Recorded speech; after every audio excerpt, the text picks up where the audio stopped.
Alright, so we're building this kit here without the manual, and this step that I'm showing you now should probably have been done earlier, because now it would be a bit more tricky to mount the shock stand-ups on. Obviously this should have been done when we were mounting the shock towers onto our gearboxes, but this is how it is, and now we just have to do it when they are on the car instead.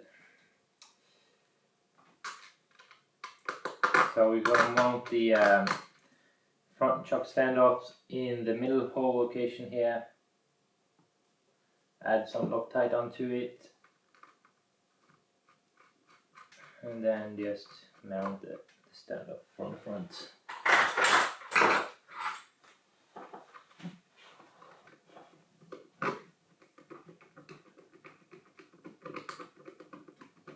So when the shock towers are on the car, you're going to need a ball driver. That's why it would have been easier to do this step from early on when we had the shock towers in our hands, but I forgot because I didn't look in the manual.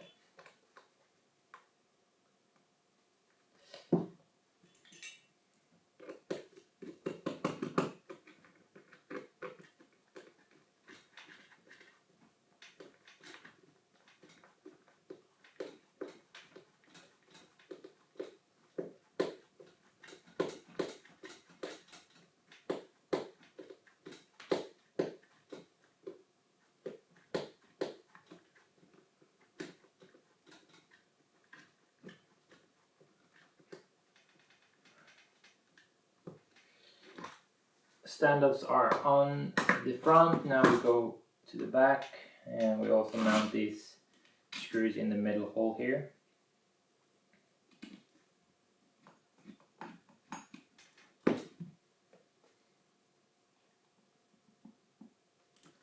Add a bit of Loctite.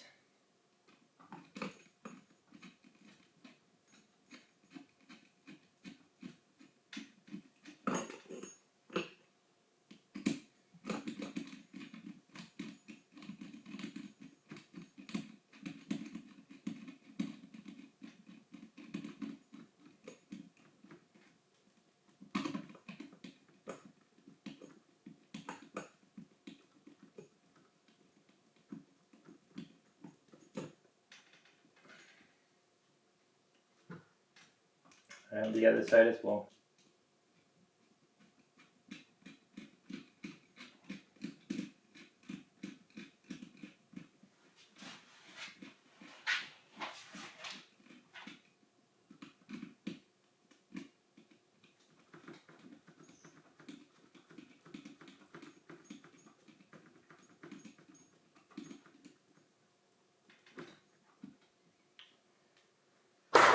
So now we have shock standers on the car, and we can go ahead and mount the shocks onto the car as well. So we have the shocks ready here since a long time. That was the first step in our build. And the kit comes with number 2s here. So if you build the kit according to each bags, this is like a base setting for your MX-8. It is a option bag where you get all these R-mount inserts for your shock location. You get some parts for the gearboxes as well, depending if you want to put the gearbox on the chassis. Use 1mm or 2mm spacers under them, and also the inserts for all the R-mounts and stuff. So this you get in a separate bag, so then you can choose your setup accordingly. What we have in this bag here is 2 silver screws and 2 black ones. The black ones are just normal button heads, and the 2 silver screws, they are left-handed thread. So these will go, when you're watching the car from the front, the silver screw will go on the left side, and then when you turn the car around and you're watching the car from behind, the silver screw from on the back will also be on the left side. In this way, the screws won't unscrew themselves as the suspension works up and down.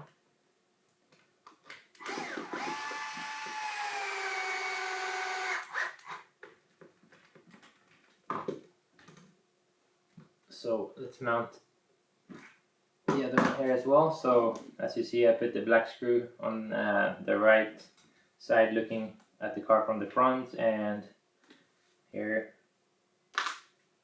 I'm going to put the silver one.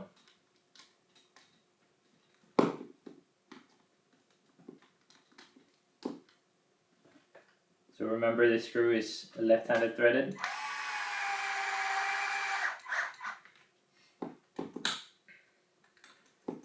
Everything is moving free, and then you're gonna go and add those plastic inserts that will go into the shock cap,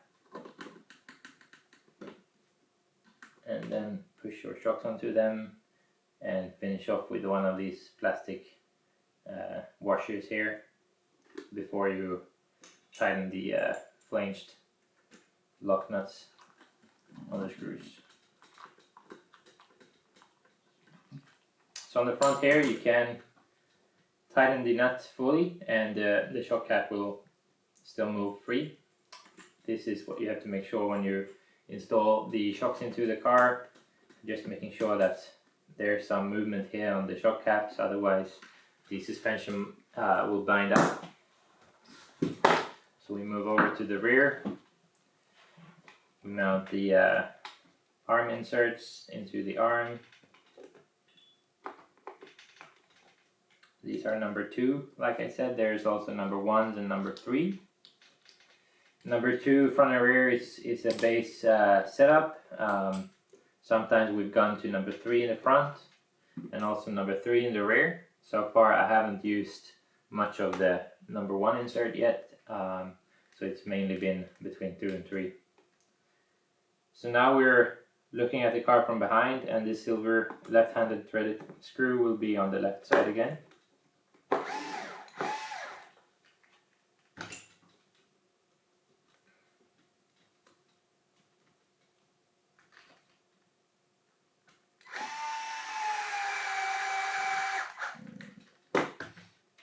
Just like that. We'll add the other shock on the other side.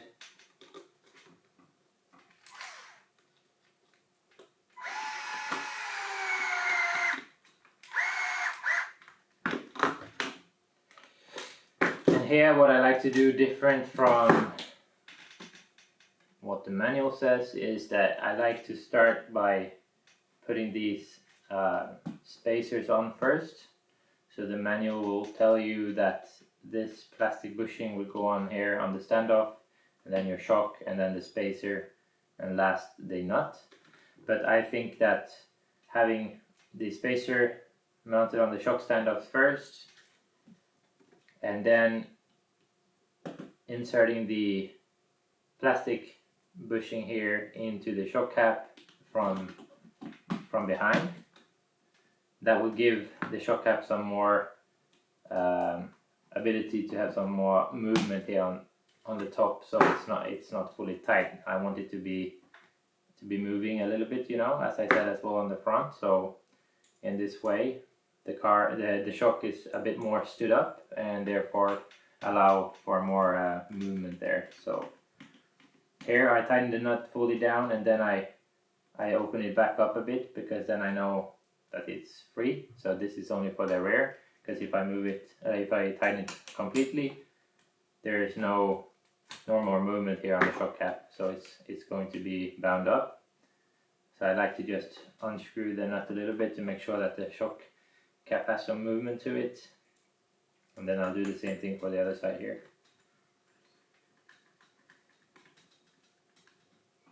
Another thing, these lock nuts are new here, so they're okay. I threaded them on, but if you're gonna remove the shocks a couple of times, you know, either replace the nut once in a while, or you can also use some Loctite here to make sure that they stay on the car. So that was it for this bag. Now we go into the wing and the last finishing touches to this build. Alright, so before we finish this build off with the rear wing, in this bag R right here, we have all the optional parts that I told you about that you can use and set up your car with. So in here you're gonna see 2mm spaces for your gearboxes. You're gonna have all the inserts that you need for suspension mounts, towers, front top plate, B and C block here with the nuts. So maybe in this one you will see that the holes for the nuts here are not centered in the plastic piece. So this is why you can either run it like that, and if you do, the R mount will be up high. And then if you twist it around and you run it like this, the R mounts will be down low. And these inserts here, they go in the A or the D block and goes together with the ones that are in the C and D, of course. This is the little shorter ones are for the shock towers, so you can either raise or lower the shock tower, front and rear. You have this part which is for the front top plate. So if you were looking to run the front gearbox on the chassis, you will need to add this 2mm spacer instead of the one that we have on the car now in this build. And this is due to the gearbox sitting a bit lower, so there's going to be some more space between the top plate and the gearbox, and therefore you need some thicker shim there. So this 2mm goes with that. This one is for the front gearbox as well. If you're running this 2mm shim here, this one is for the rear. Here you have different aluminum inserts that goes for the rear chassis brace. So if you're running the 2mm spacer under the rear gearbox, you're going to need to run the thicker aluminum insert here. You see this one is a lot thinner, and this thinner one is obviously then if you're not going to use any shim at all under the gearbox. So and the one that is on the car is just in between these two, and that's because we're running number 1mm shims under the gearboxes on this car right now. Here you have the other shock mount inserts for the arms. So as you see, there's 1 dots and 3 dots depending on where you want your shock location on the arm. So everything comes in bag R, like I said, but the car is built now, so these will be for you to be able to set up and tune your car with. So just wanted to explain what the bits and pieces was for, and hopefully you'll get a better understanding of that. So let's move into the rear wing here.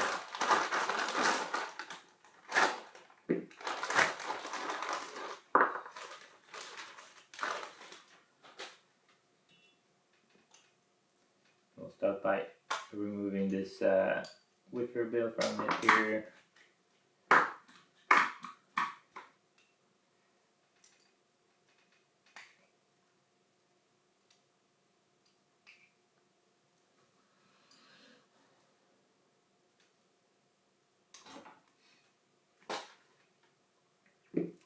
And then we have the screws here for the wicker bill.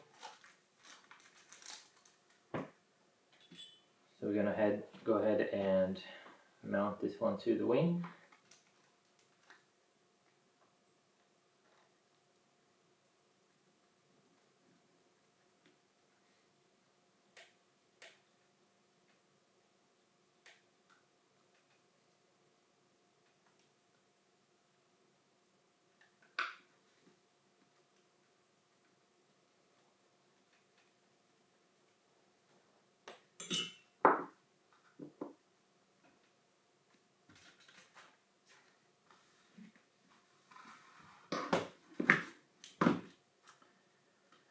Once you have mounted your wicker bill to the wing, it's time to make the holes. And also go ahead and remove these wing buttons that we put here before.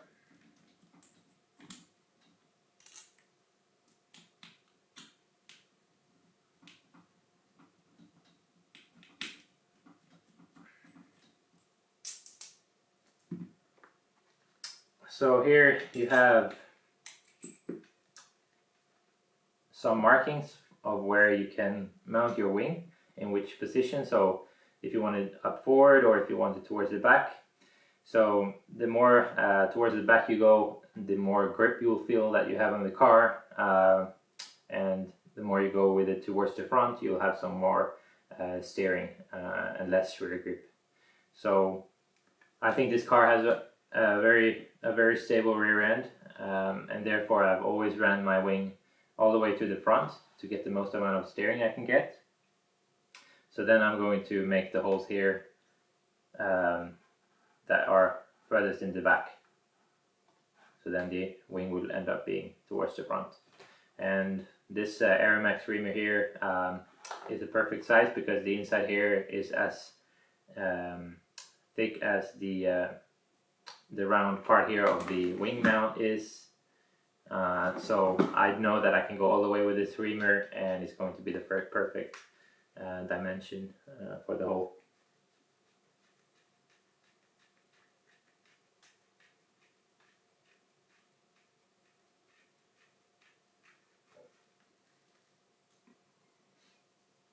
So I'll just do a bit from the bottom and then do the rest from the top. And then I know it's the right hole size.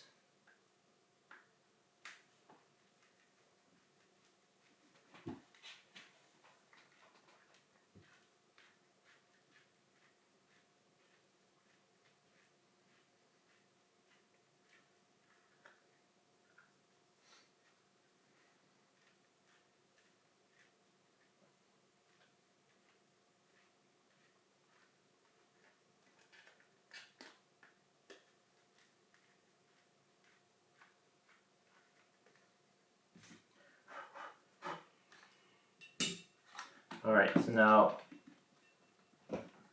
the wing should stay on there, on the small little tabs that are on the wing mount, and then you can go ahead and tighten your wing buttons down.